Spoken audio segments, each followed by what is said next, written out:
Salam saudara-saudara, pada kesempatan ini kita akan belajar dari kitab Ester pasal yang ke-9 ayat 20-23. Saya memberi tema Allah yang setia pada janjinya. Bapak Ibu Saudara, saya yakin setiap orang memiliki suatu tanggal atau suatu peristiwa yang istimewa, yang dianggap penting di dalam hidupnya. Sehingga kalau mengingatnya, saudara akan mengucap syukur atau bahkan merayakannya. Sebagian orang berkesan pada tanggal ulang tahun orang yang spesial, tanggal jadian dengan pasangannya.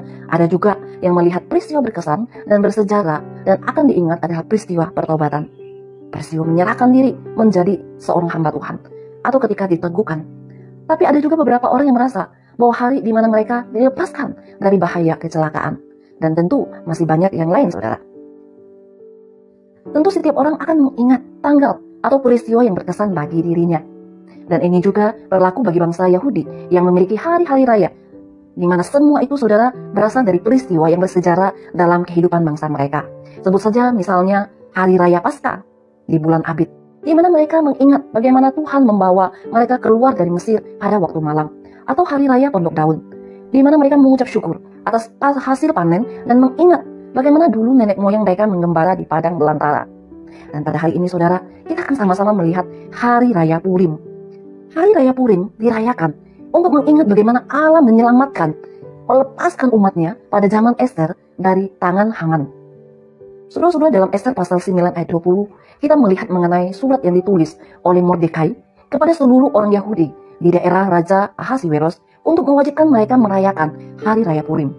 Dan menariknya, pada saat Mordekai menuliskan surat untuk menetapkan tanggal 14 dan 15 bulan Adar sebagai hari yang istimewa untuk diperingati, kemungkinan besar bangsa Yahudi sudah melakukan perayaan tersebut dalam komunitas-komunitas mereka. Ini terjadi sebagai respon yang spontan dari umat Allah terhadap kemahakuasaan Tuhan dan kesetiaannya atas perjanjiannya. Dan saudara-saudara, kita telah sama-sama mengikuti bagian demi bagian, peristiwa demi peristiwa dari kitab Ester. Kita melihat bagaimana Haman berencana untuk membinasakan seluruh orang Yahudi. Haman membuang undi untuk menentukan hari pembinasaan orang Yahudi. Tetapi keputusan tetaplah berasal dari Tuhan, saudara. Pada hari raya Purim, duka cita bangsa Yahudi berubah menjadi sukacita. Hari perkabungan menjadi hari kegembiraan. Dan ini semua dilakukan oleh Allah yang mengasihi umatnya. Saudara-saudara, kita melihat bahwa Mordekai menuliskan suratnya supaya setiap orang Yahudi memperingati hari itu, dan agar generasi berikutnya tetap bisa mengingat peristiwa ini. Bisa mengingat bagaimana mereka memiliki Allah yang memelihara mereka.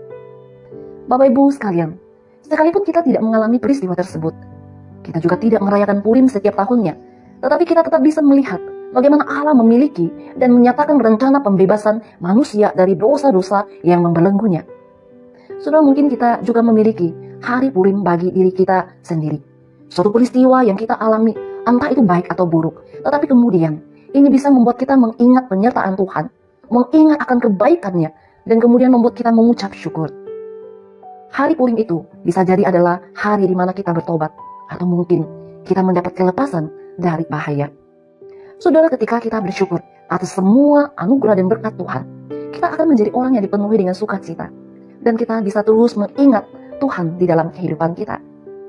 Tetapi kalau mau jujur, bukankah cukup sering, saudara, kita dipenuhi dengan rasa khawatir, dengan keluh kesah di dalam hidup kita?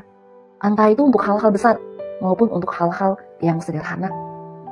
Bukankah, saudara, berkat Tuhan tidak pernah berkesudahan, mulai dari hal terkecil sampai dengan anugerah terbesar, yaitu keselamatan yang diberikan Allah kepada kita.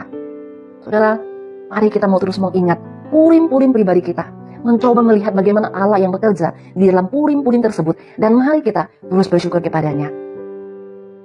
Saudara-saudara yang dikasihi oleh Tuhan, tujuan lain Mordekai menuliskan surat tersebut adalah untuk menetapkan karakter dari perayaan tersebut. Hari Raya Purim adalah hari di mana orang Yahudi bersukacita dan berbahagia.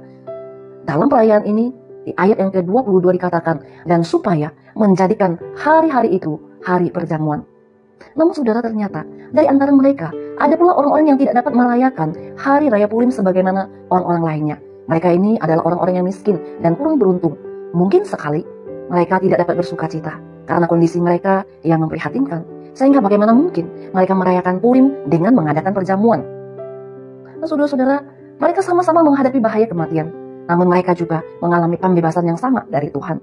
Tidak ada perbedaan ketika mereka mengalami semuanya itu. Entah yang miskin, entah yang cukup, entah yang kaya.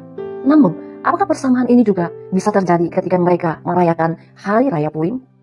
Nah, saudara-saudara, melalui surat yang dituliskan oleh Mordekai, sekali lagi bangsa Yahudi diingatkan bahwa bukan semata-mata mereka menikmati anugerah Tuhan, tetapi ada tanggung jawab yang harus mereka kerjakan.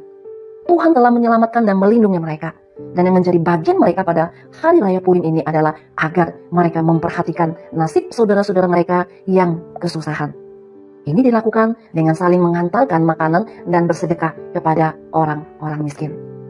Saudara-saudara dikasih oleh Tuhan, bukankah kita pun dipanggil untuk menjadi orang percaya? Bukan hanya kemudian kita sendiri mendapatkan anugerah dan belas kasih Tuhan, tetapi kita juga dipanggil untuk boleh mengasihi dan memperhatikan sesama kita. Kita dipanggil untuk diberkati dan kemudian menjadi berkat bagi orang lain. Saudara-saudara, melalui renungan firman Tuhan hari ini, kita memperhatikan dua hal, yaitu apa yang harus kita lakukan adalah mengingat anugerah dan kasih Tuhan yang besar atas kehidupan kita, bahwa Allah setia pada janjinya, dan kini saatnya kita membiarkan luapan kasih itu tercurah bagi saudara kita yang lain. Saudara-saudaraku, adakah kita telah mempertanggungjawabkan anugerah Tuhan tersebut? Dan kemudian kita juga membagikannya, mengalirkannya kepada orang lain? Jika belum kita lakukan, mari kita memulainya. Dan jika sudah kita lakukan, tulus dan teruslah melakukannya di dalam komunitas orang-orang percaya sebagai kesatuan tubuh Kristus.